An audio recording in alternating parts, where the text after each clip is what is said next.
Армысыздар, әділқазы көрермен, жүргегімнен өлең жырға бөленген, мен Беризат Ержанқызы жас ұстаз, таныстырам өзімді өлеңменен. Оқыдым Шәкен Айман мектебінде, 4 жыл толды елеулі еңбек еткеніме, математика пәнінен сабақ берем, 11 жыл білім алған мектебімде. Алматыда Әл-Фараби атындағы университет оқыған қазақтың асылдары атаулы оқу орнында түлегенмін жаңарған жаңа қоғам ғасырдағы. Ғылым мен өнер бары қолда, қызықтым есептердің саны молға, Павлодар мемлекеттік институтында білім алдым ұстаздық ұлы жолға. Арғы атам Арғынбайдай асыл тектен, жазушы, ақын, ұстаз терін төккен, атамның атында да бір мектеп бар, Моңғолия Баян-Өлгей еңбек еткен.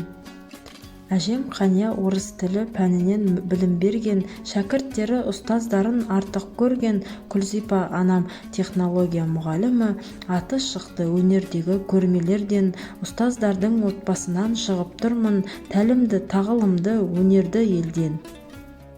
Тоғызқұмалақ шахматты үйренгенмін, кесте тоқып теріні де илегенмін, спортты жас кезімнен серік еткен, шаңғының жарысынан жүлдегермін.